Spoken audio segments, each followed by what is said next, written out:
Good morning. I'm doing great. How are you? We're good, man. We're good. A little excited for some Niner football. We already looked up August 10 preseason opener, so we're 2 months away, and obviously mandatory training camp today. So let's start with the immediate sort of micro. McCaffrey arrives, right? And that's, to you, not a surprise at all. What was your sort of interpretation of him sitting out the voluntary stuff? Well, this part is mandatory, so I don't remember anybody not arriving while I've been covering the team. That's even Deebo Samuel in 2022 when they were still working on his contract, and Nick Bosa last year. So neither of those two guys showed up to the voluntary portion of OTAs, but they showed up to this part. This is the mandatory minicamp. So I think now the league actually has to fine players who don't show up. The team can't even forgive it. I think that's definitely the case for training camp, and I think it's the case for mandatory minicamp as well. So I would expect to see Ayuk as well, but obviously that hasn't been confirmed yet. But yes, McCaffrey is around, and we don't have any word officially from McCaffrey as to why he wasn't around. I know that he's getting married this offseason. I know there's been some events in the lead up to that, so could be that he was just working out on his own personal time, as he has every right to, since these are the OTAs. That part was voluntary. That being said, I think it's obvious. You look at Christian McCaffrey's contract, and it's not exactly fair to him. It's not the 49ers' fault. This is how the NFL works. The running backs are underpaid, especially the ones who can also impact the pass game. And he impacts the pass game more than most receivers in the NFL, yet he's only paid about $12 million a year by the 49ers. Carolina's still subsidizing the contract, or they did subsidize the contract because they paid the signing bonus before he was traded. But you see these receivers now going for, $30 million a year around there, and Christian McCaffrey's the top paid running back, making half that at best, right? And he definitely has a massive impact on the game that is greater than what he's paid. So he hasn't formally complained about that, but everybody that knows contracts and knows how the league works sees that, and they do see that it's not quite right, but just the kind of the way that it is in the NFL. Yeah, now you're looking at some of these new wide receiver contracts, and these guys are making twice as much as Christian McCaffrey. And the latest guy to get paid is Justin Jefferson, $35 million per year. David, what does this mean for a future Brandon Ayuk contract? Well, it's the staggering part is the fully guaranteed money, and that's what really matters to the agents and to the teams. And the previous high water mark at the wide receiver position had been Tyreek Hill at $52.5 million fully guaranteed. Everybody was talking about Justin Jefferson setting the new standard at the receiver position, and we had seen A.J. Brown sign a deal that got close to Tyreek Hill's number at $51 million fully guaranteed. So we were all talking about 55. Oh, maybe he'll push $60 million fully guaranteed. Maybe this will be a huge deal in that right.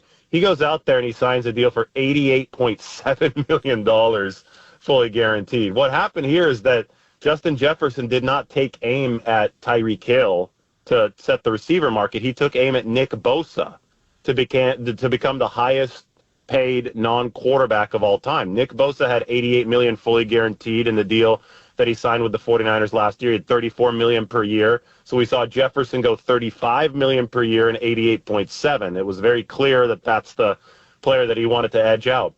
That's a 70% increase in fully guaranteed money from the previous high water mark of Tyreek Hill, just to help wrap your head around what kind of contract we saw. We've never seen this kind of a gap at any position. The teams around the league definitely aren't happy with the Minnesota Vikings right now, because it seems like they're just bidding against themselves to give out this astronomical deal. And so it makes you wonder, is this just going to be treated as an outlier by teams like the 49ers, who have to negotiate with Brandon Ayuk, teams like the Dallas Cowboys, who have to negotiate with CeeDee Lamb? And if it is treated like an outlier, if these teams just decide to continue along the old scale, and that is Tyreek Hill was at the top of it, then it actually won't affect the Brandon Ayuk negotiations that much in the short term from the team's perspective. But the reason that the teams aren't happy about it is, at the very least, receivers like Brandon Ayuk and CeeDee Lamb are probably going to be more annoyed, because if teams aren't going to be willing to play ball on Minnesota's scale, which is astronomical for Justin Jefferson, it's going to cause receivers to say, hey, wait, I deserve to be paid too. I want at least a chunk of the gap in between Justin Jefferson and everybody else. And I think it sets the table for prolonged standoffs coming up here in training camp. That was going to be my next question, was time frame, because I thought Justin Jefferson signing that maybe been, okay, this might hasten the Brandon Ayuk thing, but you just said that could be the opposite, huh? It's just such a big number, and I see no incentive for teams to immediately succumb to, the standard that Minnesota sent, since that's a 70% increase in fully guaranteed money. I mean, we've never seen anything like this. So, I think that teams have every reason to dig in and say, no, that this is the line that we're holding. And players now have more reason to sit back and say, no, well, maybe one of these teams will give in like Minnesota gave him to Justin Jefferson. So I think you have more incentive for both parties to more firmly entrench themselves in their respective positions, which is obviously the ingredient for a standoff. That's unfortunate. David Lombardi, The Athletic, there for sure. Now, we were talking about tiers and everything, and so we're, obviously Brandon Ayuk's people aren't saying, hey, give us Justin Jefferson money. Jalen Waddle was a contract we looked at too. Of the contracts, A.J. Brown in Philadelphia, of the contracts that have gone out to receivers, which one do you think is the comp for Ayuk the most? Probably something like A.J. Brown's. I always thought so. So the ones that were awarded just before this one, so the month or so before, those ones were a little bit too far on the low end. Everybody's like, oh my God, Amon-Ra St. Brown is raising Brandon Ayuk's price, and I didn't see it that way at all. That was, again, it's really, really important to look at the fully guaranteed money, because the APY is just a really fungible amount that could be messed with funny money and all that stuff. So you looked at Amon-Ra St. Brown, I think that was $34.7 million fully guaranteed.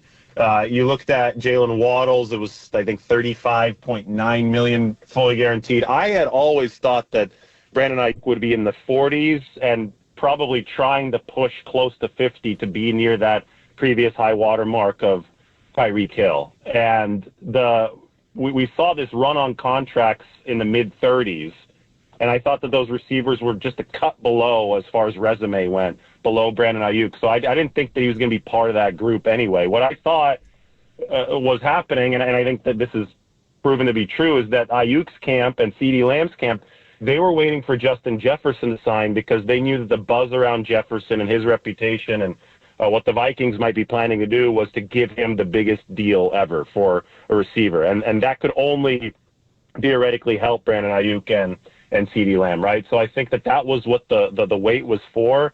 But now that number is so far out there, I'm not sure if it immediately causes movement in that market. So I would think that Ayuk and CeeDee Lamb, though, are obviously closer to that Tyreek Hill fully guaranteed amount for sure than they are to the ones in the 30 millions that we've seen signed over the past couple of weeks.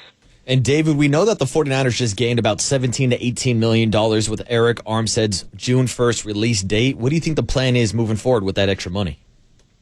Well, there's not a move that they can execute today that they were unable to execute on June 1st before that money came free. They already had a little bit of a buffer, like $6 or $7 million.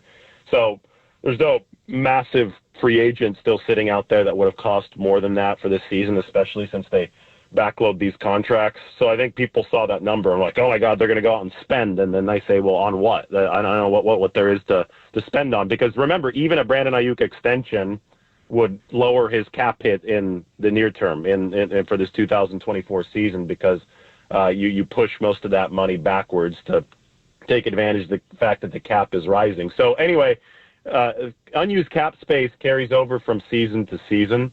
And it's really important to look at the 49ers business plan and from a long-term standpoint, because they have to pay Brock Purdy in the future. Brandon Ayuk's contract, once it does get done, is going to become more expensive in the future because you are going to backload it. And you do have to have enough money around in 2025, 2026, 2027. Hell, even Jawan Jennings' deal progressively gets more expensive to the point where he's not even under contract in year 3, but they're going to owe him $8 million on the cap in year 3 because that's how they've structured it. So any money that they have now that they don't use this season that they can push forward is going to end up being beneficial. They carried over nearly $40 million last season to this season, and right now they've got $25 million in space, and the less of it that they use, the more of it they can carry over. David, just on the way out to the Logan Thomas deal, give us your take on what it means to the Niners, how important it is, and to fill out a thin tight end room. Well, they had Charlie Werner at tight end. That was their tight end 2 over the past 4 years. He caught 11 passes over 4 years. I think if you combine the amount of receptions that Charlie Werner had in his 49ers career with the amount of receptions that Ross Dwelly had over his 6 seasons with the 49ers, you come out with the number of receptions that Logan Thomas had last season for Washington, which was 55. So they've had one prolifically talented receiving tight end 2 during the Kyle Shanahan tenure, and that was Jordan Reed in 2020. But Jordan Reed couldn't stay healthy that year. George Kittle struggled to stay healthy that year, so we didn't get to see both of them on the same field for more than like a game and a half. The hope is that was the one position on offense, tight end 2, that wasn't much of a receiving threat. This guy, Jordan Reed, I mean, he used to play quarterback for Virginia Tech. Entered the league as a quarterback, but 72 catches a few years ago. Tore his ACL, but came back from that torn ACL and delivered the 55 catches last year. So I think he immediately is the front runner to be tight end 2, and looks like the 49ers are stocked with weapons for Brock Purdy, even at a spot that wasn't really a weapon in the receiving game last year. We say as a former college quarterback, I got Kyle Shanahan throwing a pass this year at some point. So Jawan Jennings, former college QB, he's throwing a pass. Yeah. Logan McCaffrey. Thomas can do it. And guess what? I covered Christian McCaffrey at Stanford. Yeah. They beat USC in the Pac-12 title game, and he threw a touchdown pass at Levi Stadium, of all places. So they've got 3 guys on that offense who could definitely do it. I love it. All right, David, great breakdown. Enjoy the week of football coming your way, and thanks for hopping on. Yeah, thanks, David.